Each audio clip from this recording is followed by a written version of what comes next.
Assalamualaikum saudaraku semua yang selalu dirahmati oleh Allah Subhanahu wa Ta'ala. Sebelum kita semua mendengarkan cerita yang akan dibacakan, tidak lupa terlebih dahulu kita semua mengucapkan syukur atas semua nikmat yang telah Allah karuniakan. Selanjutnya, mari kita dengarkan cerita yang akan dibacakan. Pada suatu hari, suasana kerajaan tak seperti biasanya, terlihat sepi dan sunyi. Usut punya usut, ternyata Sultan Harun al-Rashid masyghul berat. Konon, penyebabnya sudah 7 bulan Abu Nawas tidak menghadap ke istana. Akibatnya, suasana Balairung jadi lengang, sunyi senyap. Sejak dilarang datang ke istana, Abu Nawas memang benar-benar tidak pernah muncul di istana. Mungkin Abu Nawas marah kepadaku, pikir Sultan. Maka diutuslah seorang punggawa ke rumah Abu Nawas. Tolong sampaikan kepada Sultan, aku sakit hendak bersalin, jawab Abu Nawas kepada punggawa yang datang ke rumah Abu Nawas menyampaikan pesan Sultan. Aku sedang menunggu dukun beranak untuk mengelurkan bayiku ini, kata Abu Nawas lagi sambil mengelus-elus perutnya yang buncit. Ajaib benar, kata Baginda dalam hati, setelah mendengar laporan punggawa setianya. Baru hari ini aku mendengar kabar seorang lelaki bisa hamil dan sekarang hendak bersalin. Dulu mana ada lelaki melahirkan? Aneh, maka timbul keinginan Sultan untuk menengok Abu Nawas. Maka berangkatlah dia diiringi sejumlah menteri dan para punggawa ke rumah Abu Nawas. Begitu melihat Sultan datang, Abu Nawas pun berlari-lari menyambut dan menyembah kakinya, seraya berkata, "Ya Tuanku Syah Alam, berkenan juga rupanya Tuanku datang ke rumah hamba yang hina dina ini." Sultan dipersilahkan duduk di tempat yang paling terhormat, sementara Abu Nawas duduk bersila di bawahnya. "Ya Tuanku Syah Alam, apakah kehendak Duli Syah Alam datang ke rumah hamba ini?" "Rasanya bertahta selama bertahun-tahun baru kali ini Tuanku datang ke rumah hamba," tanya Abu Nawas. "Aku kemari karena ingin tahu keadaanmu," jawab Sultan. "Engkau dikabarkan sakit hendak melahirkan dan sedang menunggu dukun beranak.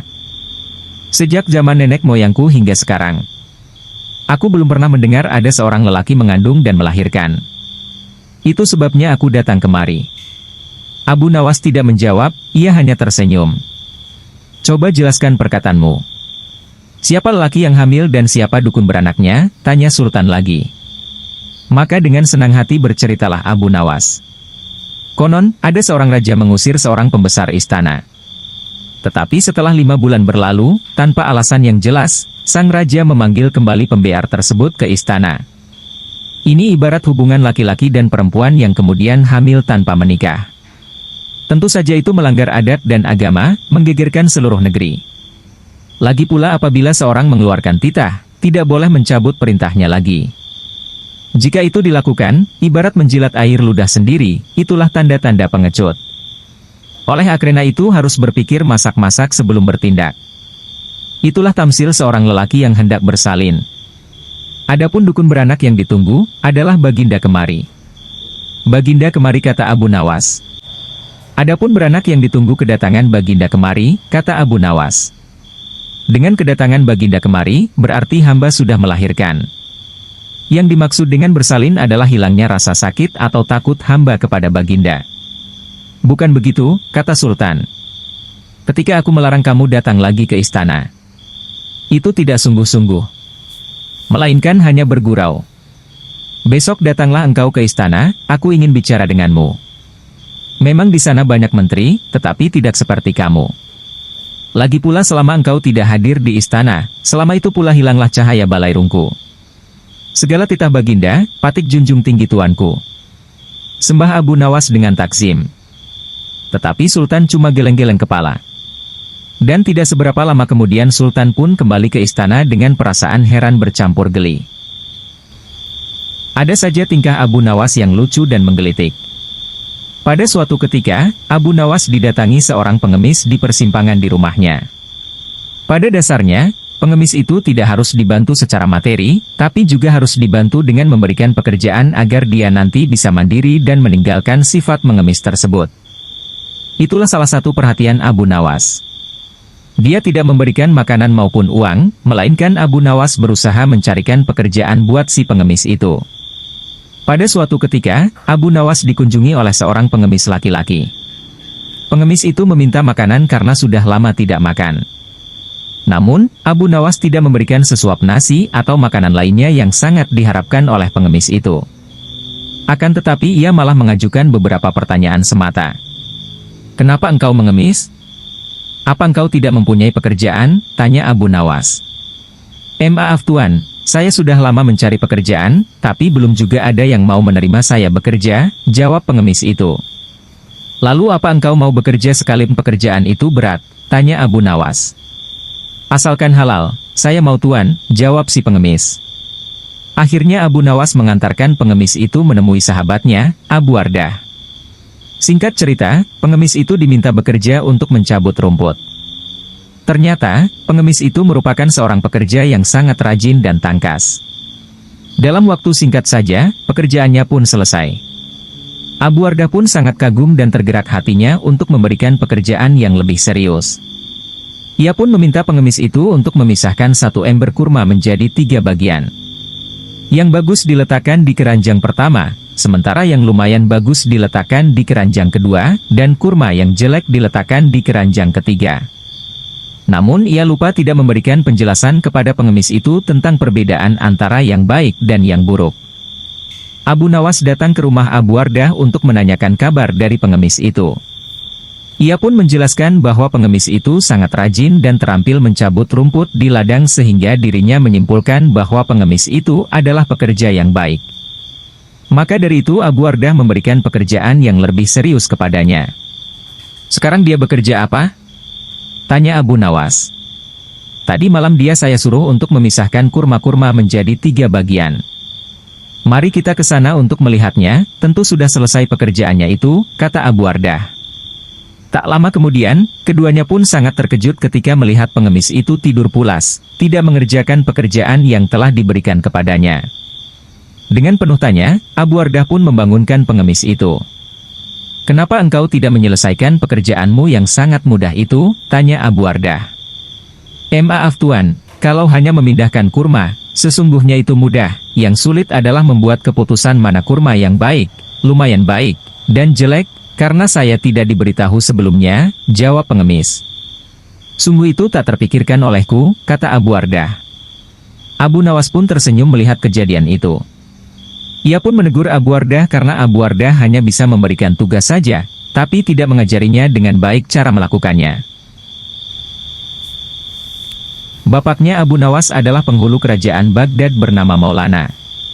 Pada suatu hari bapaknya Abu Nawas yang sudah tua itu sakit parah dan akhirnya meninggal dunia. Abu Nawas dipanggil ke istana. Ia diperintah Sultan untuk mengubur jenazah bapaknya itu sebagaimana adat Syekh Maulana.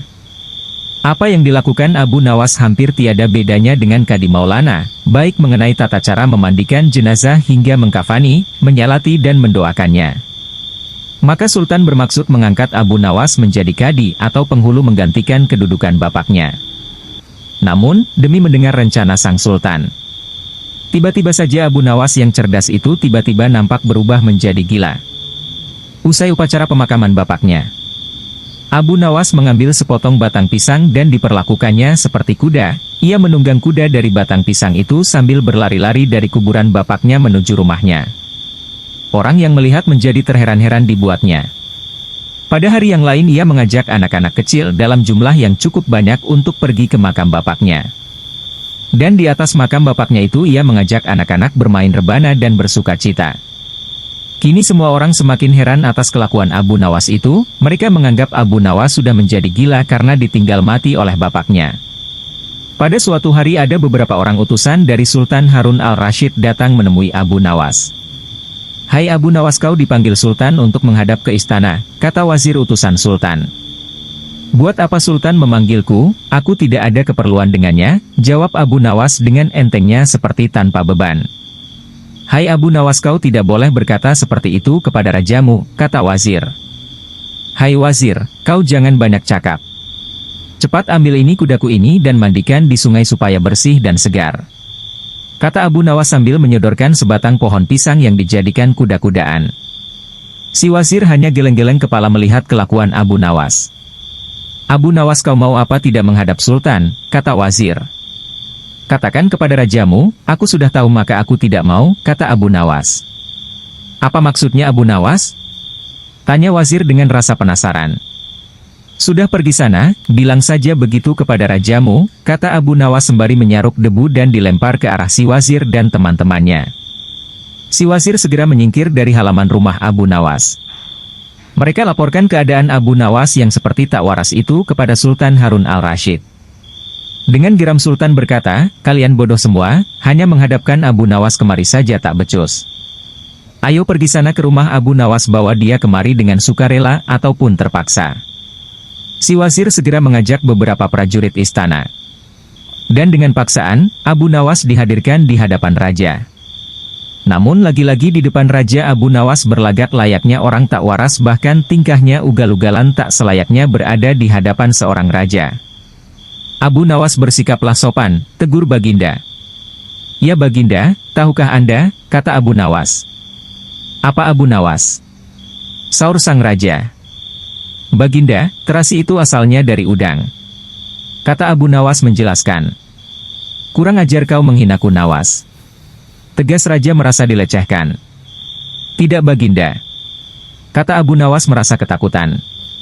Baginda merasa dilecehkan, ia naik pitam dan segera memberi perintah kepada para pengawalnya. Hajar dia, pukuli dia sebanyak 25 kali. Abu Nawas yang kurus kering itu akhirnya lemas tak berdaya dipukuli tentara yang bertubuh kekar. Usai dipukuli Abu Nawas disuruh keluar istana. Ketika sampai di pintu gerbang kota, ia dicegat oleh penjaga. Hai Abu Nawas, tempo hari ketika kau hendak masuk ke kota ini kita telah mengadakan perjanjian. Masa kau lupa pada janjimu itu? Jika engkau diberi hadiah oleh Baginda maka engkau berkata, aku akan bagi dua. Engkau satu bagian, aku satu bagian. Nah, sekarang mana bagianku itu? Hai penjaga pintu gerbang, apakah kau benar-benar menginginkan hadiah Baginda yang diberikan kepadaku tadi? Tanya Abu Nawas. Iya tentu, itu kan sudah merupakan perjanjian kita, kata penjaga pintu. Baik, aku berikan semuanya, bukan hanya satu bagian, tegas Abu Nawas. Wah, ternyata kau baik hati Abu Nawas, kata sang penjaga. Memang harusnya begitu, kau kan sudah sering menerima hadiah dari Baginda. Tanpa banyak cakap lagi, Abu Nawas mengambil sebatang kayu yang agak besar, lalu orang itu dipukulinya sebanyak 25 kali. Tentu saja orang itu menjerit-jerit kesakitan dan menganggap Abu Nawas telah menjadi gila. Setelah penunggu gerbang kota itu kelengger, Abu Nawas meninggalkannya begitu saja, ia terus melangkah pulang ke rumahnya. Sementara itu si penjaga pintu gerbang mengadukan nasibnya kepada Sultan Harun al-Rashid. Ya Tuanku Syah Alam, ampun beribu ampun. Hamba datang kemari mengadukan Abu Nawas yang telah memukul hamba sebanyak 25 kali tanpa suatu kesalahan. Hamba mohon keadilan dari Tuanku Baginda. Baginda segera memerintahkan pengawal untuk memanggil Abu Nawas. Setelah Abu Nawas berada di hadapan Baginda ia ditanya. Hai Abu Nawas, benarkah kau telah memukuli penunggu pintu gerbang kota ini sebanyak 25 kali pukulan? Tanya Baginda Raja. Berkata Abu Nawas. Ampun Tuanku, hamba melakukannya karena sudah sepatutnya dia menerima pukulan itu. Apa maksudmu? Coba kau jelaskan sebab musababnya kau memukuli orang itu? Tanya Baginda. Tuanku, hamba dan penunggu pintu gerbang ini telah mengadakan perjanjian bahwa jika hamba diberi hadiah oleh Baginda maka hadiah tersebut akan dibagi dua. Satu bagian untuknya, satu bagian untuk saya. Nah pagi tadi hamba menerima hadiah 25 kali pukulan, maka saya berikan pula hadiah 25 kali pukulan kepadanya, kata Abu Nawas. Hai penunggu pintu gerbang, benarkah kau telah mengadakan perjanjian seperti itu dengan Abu Nawas? Tanya Baginda. Benar Tuanku. Tapi hamba tiada mengira jika Baginda memberikan hadiah pukulan, jawab penunggu pintu gerbang. Hahaha. Dasar tukang peras, sekarang kena batunya kau, sahut Baginda Raja sambil tertawa. Abu Nawas tiada bersalah, bahkan sekarang aku tahu bahwa penjaga pintu gerbang kota Baghdad adalah orang yang suka narget, suka memeras orang. Kalau kau tidak merubah kelakuan burukmu itu sungguh aku akan memecat dan menghukum kamu. Kata Raja mengancam. Ampun Tuanku, sahut penjaga pintu gerbang dengan gemetar. Tuanku, hamba sudah lelah, sudah mau istirahat, tiba-tiba diwajibkan hadir di tempat ini, padahal hamba tiada bersalah. Hamba mohon ganti rugi. Sebab jatah waktu istirahat hamba sudah hilang karena panggilan Tuanku. Padahal besok hamba harus mencari nafkah untuk keluarga hamba, kata Abu Nawas menuntut pada sang raja. Sejenak Baginda melengak, terkejut atas protes Abu Nawas, namun tiba-tiba raja tertawa terbahak-bahak. Hahaha. Jangan khawatir Abu Nawas. Baginda kemudian memerintahkan bendahara kerajaan memberikan sekantong uang perak kepada Abu Nawas. Abu Nawas pun pulang dengan hati gembira. Tetapi sesampai di rumahnya Abu Nawas masih bersikap aneh dan bahkan semakin nyentrik seperti orang gila sungguhan. Pada suatu hari Raja Harun al-Rasyid mengadakan rapat dengan para menterinya. Apa pendapat kalian mengenai Abu Nawas yang hendak kuangkat sebagai kadi, kata Raja. Wazir atau Perdana Meneteri berkata, melihat keadaan Abu Nawas yang semakin parah otaknya maka sebaiknya tuanku mengangkat orang lain saja menjadi kadi. Menteri-menteri yang lain juga mengutarakan pendapat yang sama.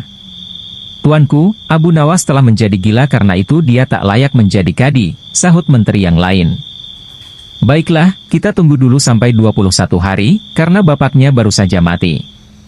Jika tidak sembuh-sembuh juga bolehlah kita mencari kadi yang lain saja, tegas sang raja. Setelah lewat 1 bulan Abu Nawas masih dianggap gila, maka Sultan Harun al-Rasyid mengangkat orang lain menjadi kadi atau penghulu kerajaan Baghdad. Konon dalam suatu pertemuan besar ada seseorang bernama Polan yang sejak lama berambisi menjadi kadi. Ia mempengaruhi orang-orang di sekitar Baginda untuk menyetujui jika ia diangkat menjadi kadi. Maka tatkala ia mengajukan dirinya menjadi kadi kepada Baginda maka dengan mudah Baginda menyetujuinya. Begitu mendengar Polan diangkat menjadi kadi maka Abu Nawas mengucapkan syukur kepada Tuhan. Alhamdulillah, aku telah terlepas dari balak yang mengerikan. Tapi sayang sekali kenapa harus Polan yang menjadi kadi, kenapa tidak yang lain saja? Mengapa Abu Nawas bersikap seperti orang gila? Ceritanya begini. Pada suatu hari ketika ayahnya sakit parah dan hendak meninggal dunia ia panggil Abu Nawas untuk menghadap. Abu Nawas pun datang mendapati bapaknya yang sudah lemah lunglai. Berkata bapaknya, "Hai anakku, aku sudah hampir mati. Sekarang ciumlah telinga kanan dan telinga kiriku." Abu Nawas segera menuruti permintaan terakhir bapaknya. Ia cium telinga kanan bapaknya, ternyata berbau harum, sedangkan yang sebelah kiri berbau sangat busuk. "Bagaimana anakku, sudah kau cium?" tanya sang bapak. "Benar bapak," kata Abu Nawas. "Ceritakan dengan sejujurnya, baunya kedua telingaku ini." "Aduh pak, sungguh mengherankan, telinga bapak yang sebelah kanan berbau harum sekali. Tapi, yang sebelah kiri kok baunya amat busuk," jawab Abu Nawas. "Hai anakku Abu Nawas, tahukah apa sebabnya bisa terjadi begini?" kata bapak Abu Nawas. "Wahai bapakku, cobalah ceritakan kepada anakmu ini." Berkata Syekh Maulana, "Pada suatu hari datang 2 orang mengadukan masalahnya kepadaku. Yang seorang aku dengarkan keluhannya, tapi yang seorang lagi karena aku tak suka maka tak ku dengar pengaduannya. Inilah resiko menjadi kadi. Jika kelak kau suka menjadi kadi maka kau akan mengalami hal yang sama, namun jika kau tidak suka menjadi kadi maka buatlah alasan yang masuk akal agar kau tidak dipilih sebagai kadi oleh Sultan Harun al-Rasyid. Tapi, jika kamu tak bisa membuat alasan yang masuk akal, maka Sultan Harun al-Rasyid pastilah tetap memilihmu sebagai kadi." Nah, itulah sebabnya Abu Nawas pura-pura menjadi gila. Hanya untuk menghindarkan diri agar tidak diangkat menjadi kadi. Seorang kadi atau penghulu pada masa itu kedudukannya seperti hakim yang memutus suatu perkara. Walaupun Abu Nawas tidak menjadi kadi namun dia sering diajak konsultasi oleh sang raja untuk memutus suatu perkara. Bahkan ia kerap kali dipaksa datang ke istana hanya sekedar untuk menjawab pertanyaan Baginda Raja yang aneh-aneh dan tidak masuk akal. Abu Nawas akan dihukum pancung. Cita-cita atau obsesi menghukum Abu Nawas sebenarnya masih bergolak, namun Baginda merasa kehabisan akal untuk menjebak Abu Nawas.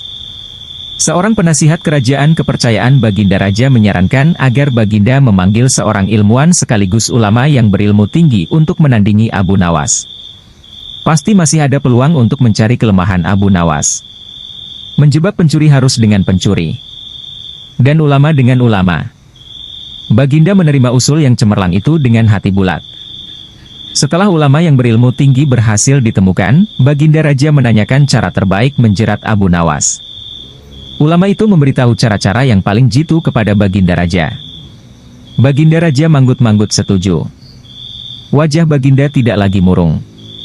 Apalagi ulama itu menegaskan bahwa ramalan Abu Nawas tentang takdir kematian Baginda Raja sama sekali tidak mempunyai dasar yang kuat. Tiada seorang pun manusia yang tahu kapan dan di bumi mana ia akan mati, apalagi tentang ajal orang lain. Ulama andalan Baginda Raja mulai mengadakan persiapan seperlunya untuk memberikan pukulan fatal bagi Abu Nawas. Siasat pun dijalankan sesuai rencana. Abu Nawas terjerembab ke pangkuan siasat sang ulama. Abu Nawas melakukan kesalahan yang bisa menghantarnya ke tiang gantungan atau tempat pemancungan. Benarlah peribahasa yang berbunyi sepandai-pandai tupai melompat pasti suatu saat akan terpeleset. Kini, Abu Nawas benar-benar mati kutu. Sebentar lagi ia akan dihukum mati karena jebakan sang ilmuwan ulama itu. Lalu bagaimana kisahnya? Pada suatu hari, banyak orang yang merasa simpati atas nasib Abu Nawas, terutama orang-orang miskin dan tertindas yang pernah ditolongnya. Derai air mata para pecinta dan pengagum Abu Nawas tak akan mampu menghentikan hukuman mati yang akan dijatuhkan. Baginda Raja Harun al-Rasyid benar-benar menikmati kemenangannya. Belum pernah Baginda terlihat seriang sekarang. Keyakinan orang banyak bertambah mantap. Hanya satu orang yang tetap tidak yakin bahwa hidup Abu Nawas akan berakhir setragis itu, yaitu istri Abu Nawas. Bukankah Allah Azza wa Jalla lebih dekat daripada urat leher? Tidak ada yang tidak mungkin bagi Allah yang Maha Besar. Dan kematian adalah mutlak urusannya. Semakin dekat hukuman mati bagi Abu Nawas, orang banyak semakin resah. Tetapi bagi Abu Nawas malah sebaliknya. Semakin dekat hukuman bagi dirinya, semakin tenang hatinya. Malah Abu Nawas nampak setenang air danau di pagi hari.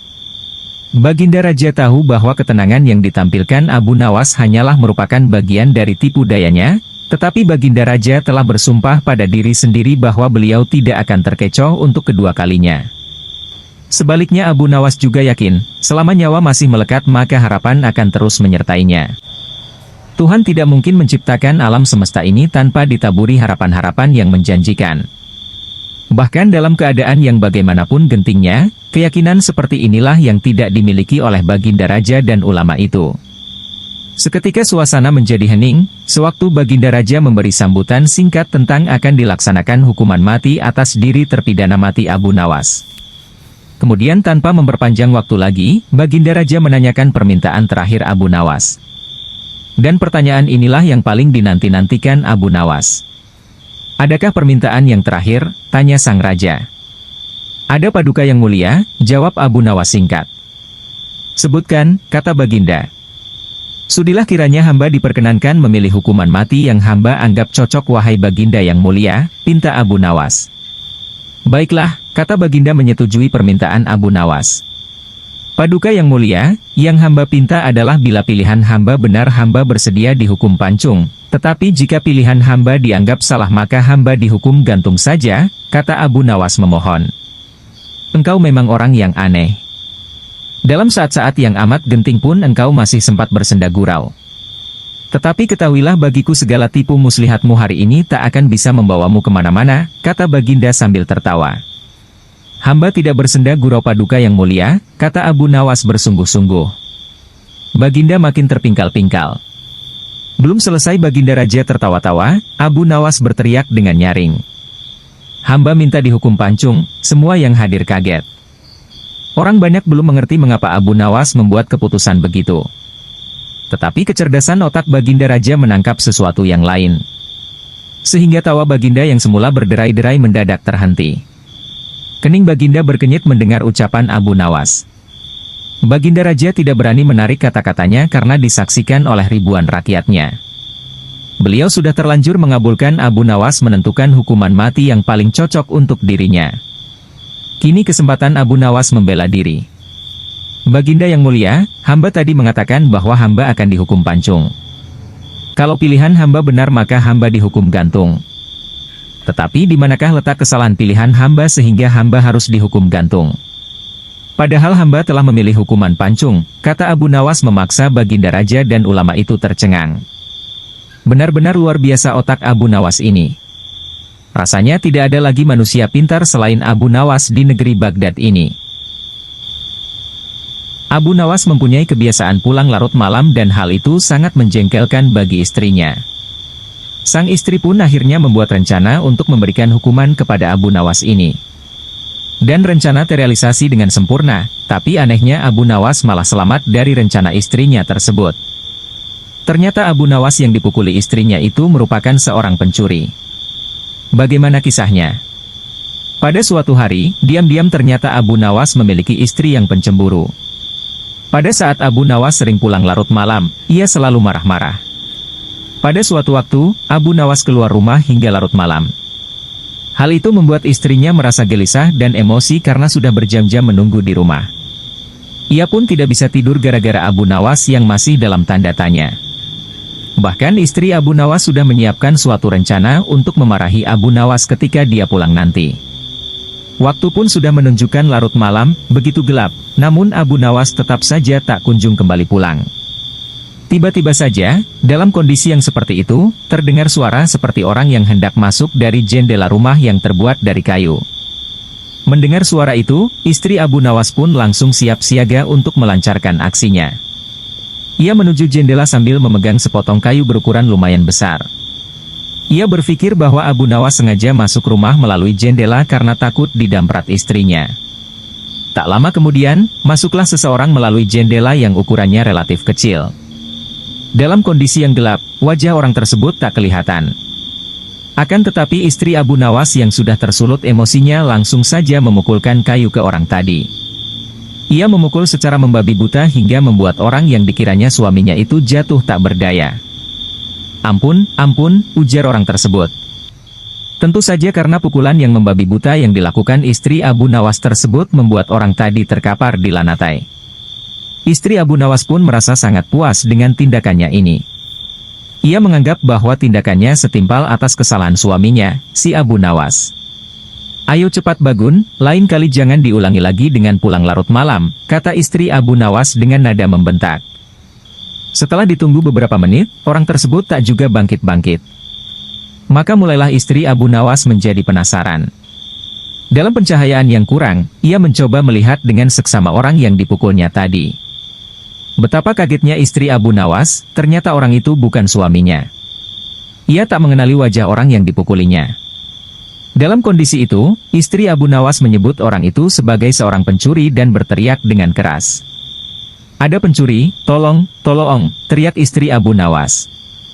Kontan saja teriakan istri Abu Nawas tersebut membuat para warga berhamburan keluar untuk menangkap pencuri. Tak lama kemudian, beberapa warga pergi ke rumah Abu Nawas. Mereka lantas meringkus pencuri yang sudah tidak berdaya di lantai. Ikut bangga dan bersyukur para warga pun merasa kaget melihat kejadian itu. Ada seorang pencuri yang ditaklukkan oleh seorang wanita. Pencuri itu babak belur terkena pukulan dari istri Abu Nawas. "Wah, hebat sekali, pencuri ini sampai terbaring tak berdaya di lantai. Mungkin butuh berminggu-minggu agar bisa pulih kembali," kata salah satu warga. "Maaf Pak, saya tak bermaksud menyakitinya, apalagi sampai separah itu.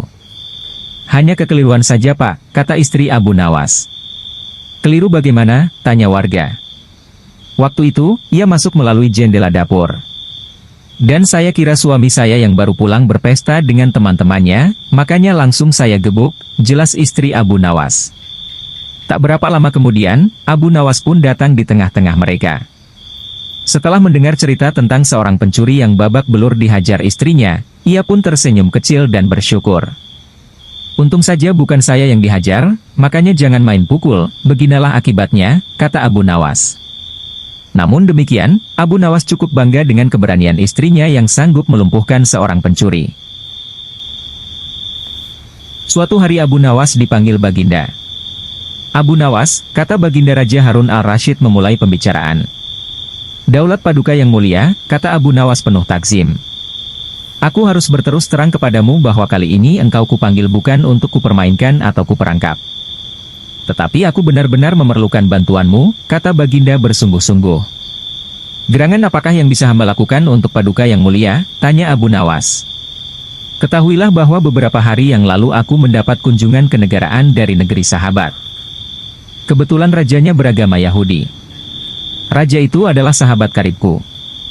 Begitu dia berjumpa denganku, dia langsung mengucapkan salam secara Islam, dengan mengucap Assalamualaikum.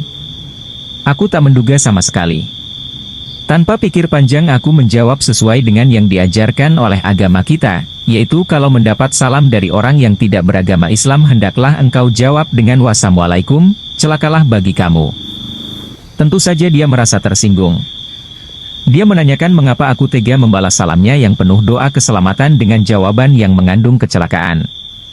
Saat itu sungguh aku tak bisa berkata apa-apa selain diam. Pertemuanku dengan dia selanjutnya tidak berjalan dengan semestinya. Aku berusaha menjelaskan bahwa aku hanya melaksanakan apa yang dianjurkan oleh ajaran agama Islam. Tetapi dia tidak bisa menerima penjelasanku. Aku merasakan bahwa pandangannya terhadap agama Islam tidak semakin baik, tetapi sebaliknya. Dan sebelum kami berpisah, dia berkata, "Rupanya hubungan antara kita mulai sekarang tidak semakin baik, tetapi sebaliknya. Namun bila engkau mempunyai alasan lain yang bisa aku terima, kita akan tetap bersahabat," kata Baginda menjelaskan dengan wajah yang amat murung. "Kalau hanya itu persoalannya, mungkin hamba bisa memberikan alasan yang dikehendaki Raja Sahabat Paduka itu yang mulia," kata Abu Nawas meyakinkan Baginda. Mendengar kesanggupan Abu Nawas, Baginda amat riang. Beliau berulang-ulang menepuk pundak Abu Nawas. Wajah Baginda yang semula gundah gulana seketika itu berubah cerah secerah matahari di pagi hari. "Cepat katakan wahai Abu Nawas." "Jangan biarkan aku menunggu," kata Baginda tak sabar. "Baginda yang mulia, memang sepantasnya lah kalau Raja Yahudi itu menghaturkan ucapan salam keselamatan dan kesejahteraan kepada Baginda.